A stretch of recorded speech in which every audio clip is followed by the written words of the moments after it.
Sveiki, šiandieną toliau jūs kviečiu keliauti ir apmąstyti Jono Evangelijos 14 skyriaus nuo 21 iki 26 eilutės. Dabar kaip tik ir perskaitysiu.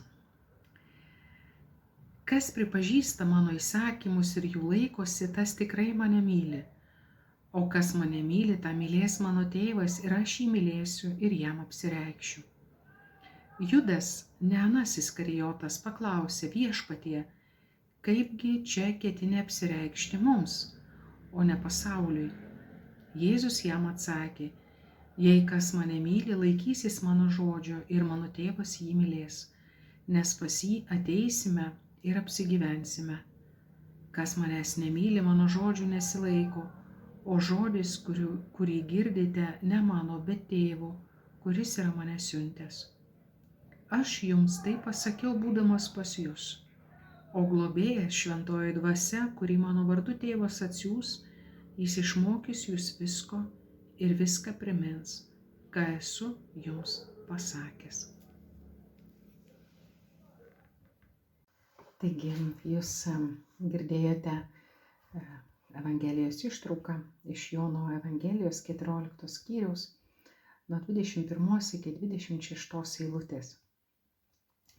Taigi, šios ištraukos centre yra tai, kaip Jėzus save atskleidžia per tą klausimą, kurį Judas išdrįsta, ne Iskarijotas, kuris išdrįsta paklausti: Viešpatie, kaipgi čia ketini apsireikšti mums, o ne pasauliui? Tai išties yra nepatogus klausimai ir atrodo įžūlus klausimai. Tačiau jeigu žiūrėsime prieš tai esančius tekstus, tai arba bent jau visą 14 skyrių, tai matome, kad Jėzus mokiniams buvo paskelbęs, kad jisai bus tarp jų dvasiniu būdu. Taigi, tačiau savieji laukė kitokio šlovingo jo apsireiškimo. Ir atsakydamas į apaštalo klausimą, Jėzus pasinaudoja progą ir vėl įveda į Dievo buvimo tikinčiojo gyvenime temą. Kokiu būdu Dievas bus tikinčiojo širdyje? Tai mums parodo 23 eilutė. Jei kas mane myli, laikysis mano žodžio ir mano tėvas jį mylės, mes pas jį ateisime ir apsigyvensime. Štai yra būdas, kaip Dievas apsireiškia mums. Tik tas, kuris myli, gali laikytis Jėzaus žodžių, nes jie mums yra brangus. Ir mes norime juos saugoti, mes norime juos suprasti, norime, kad tai ateitų ne tik į mūsų protą, bet ir nusileistų į mūsų širdį. Taigi, o tas, kuris laikosi jo žodžių, tai yra jo įsakymų, bus jo ir tėvo mylimas. Iš tiesų, kas rodo meilę Jėzui, tas gaus jo buvimą savo viduje.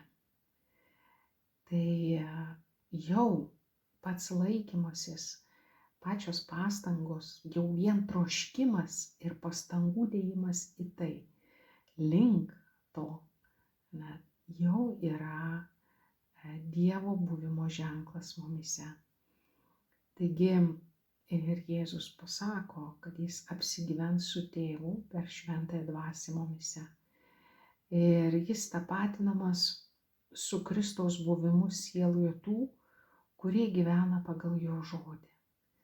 Taigi neįmanoma, kaip čia pasakyti, traktuoti Dievas mano viduje be Evangelijos pažinimo ir be įsimylėjimo jo žodį. Tai yra neatskiriama. Žodis ir Dievo buvimas. Tai yra viena, tai yra susiję. Taigi, kuo giliau leisimės į žodžio pažinimą, į buvimą su Dievo žodžiu, kuo labiau jis ateis ir keis mūsų mąstymą, mūsų vertybės, ves mus atleidimo keliu, susitaikymo keliu, gailestingų darbų keliu, tai tuo labiau mes tapsime dvasiniais žmonėmis. Taigi ir šis vidinis Jėzaus buvimas sudaro įgyvendintą eschatologiją tarp Dievo ir žmogaus. Taigi trejybės apsigyvenimą tikinčiajame sąlygoje ne tiek Dievas, kiek mes patys, mylėdami Jėzų ir laikantis jo žodžių. Taigi, tačiau tie, kurie nemyli ir nevykdo įsakymų, negali dalyvauti šiame Dievo gyvenime. Tai kalba 24 eilutė. Taigi šioje pokalbėje vietoje Jėzus žvelgdamas žvilgsniu, tokiu plačiu žvilgsniu į visą savo kaip mokytojo misiją atskiria savo paties, kaip pasakyti, mokymą nuo dvasios mokymo. Tai byloja 25 eilutė. Aš jums tai pasakiau, būdamas pas jus. O globėjas, šventoji dvasia, kurį mano vardu tėvas atsiųs, jis išmokys jūs visko ir viską primins, ką esu jums pasakęs. Štai čia yra atskleidžiama šventosios dvasios misija. Viską atskleis ir primins, ką esu jums sakęs. Taigi, melskime viešpaties, kad mes leistumėmės su juo išgyventi meilės istoriją, skirtą man su juo, su kuriuo audžiu savo meilės dialogą. Viešpatie Jėzau, ateik į mano širdį, kad galėčiau matyti tave ir suvokti, jog tu esi mano viduje, pažinti, jog tu esi mano viduje, veikiantis, nuraminantis, nepakeičiamas, padrąsinantis, mano gyvenimo uola ir atrama. Stiprink mano širdį, kad galėčiau visame kame matyti tave, o visa tai, kas yra aplink mane, per tavo žodį, vertinti per tavo žodį,